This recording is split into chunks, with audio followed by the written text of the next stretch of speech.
রংপুর তারাগঞ্জ গ্রামের অনেক সহজ সরল মেয়ে নাসিমা। ওর সাথে আমার পরিচয় 10 বছরের। ও আমাকে অনেক কাজে সহযোগিতা করে। আসসালামু আলাইকুম। আজ আমি ভিন্ন ধরনের একটি ভিডিও নিয়ে আপনাদের সামনে হাজির হয়েছি। নাসিমার জীবনের কিছু কষ্টের কথা আজ আপনারা ওর মুখেই শুনুন। ও এতটাই সহজ সরল যে ঠিকমতো কথাগুলো গুছিয়ে বলতে পারে না। আমার নাম নাসিমা, আমার বাড়ি রংপুর তারাগঞ্জ। আমার ছোটোকালে আমার বাবা মারা গিয়েছে, অনেক ছোটোকালে।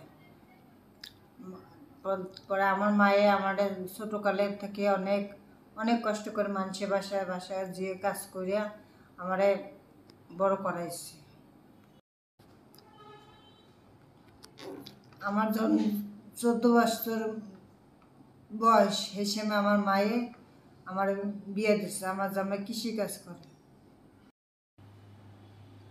আমার বিয়ের পর 1 বছর আমি আমার স্বামীর কাছে ভালোই ছিলাম।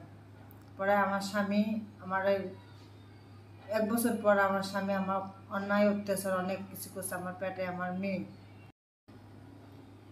মেয়ে যখন আমার বাচ্চা হয়েছে, তারপরে আমি জানতে পারলাম যে আমার জামাই আমার চোর। পরে হ্যাঁ রাইকে আমি আমার মায়ের কাছে চলে এসেছি।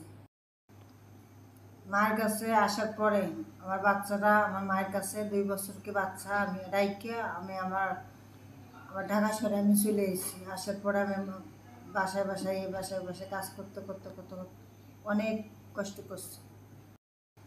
বাসায় কাজ করার 3 বছর থাকার পরে এক বেটার লাগে আমার পরিচয় হয়। এই বেটাও কত আমার আশা কত দিয়া আমার বিবাহ করছে।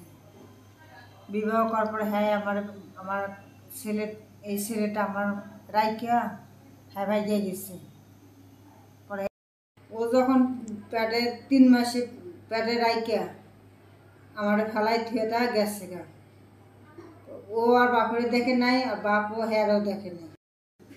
ও আর বাপেরে আমি ওর বাপেরে অনেক খুঁজেছি, পর্যন্ত আর বাপেরে পাইনি। আমিও মানুষের বাসায় কাজ কইরা অনেক কষ্ট কইরা আমিও হারে মানুষ করতেছি। আপনারা সবাই আমার ছেলের জন্য দোয়া করবেন, আমি যেন ওরে মানুষের মতো মানুষ করতে পারি। আপনারা সবাই আমার জন্য দোয়া করবেন, আমি বড় হয়ে ডাক্তার হতে পারি। আমার এই ভিডিওটি কোনো নাটক বা সিনেমার অংশ না। প্লিজ আপনারা বিষয়টি অন্যভাবে নেবেন না। এটা নাসিমার জীবনের কিছু কষ্টের অংশ বিশেষ। আপনারা ওদের জন্য সবাই দোয়া করবেন, আর আমিও যাতে ওদের পাশে সবসময় থাকতে পারি। আজ এই পর্যন্তই। সবাই ভালো থাকবেন। আল্লাহ হাফেজ।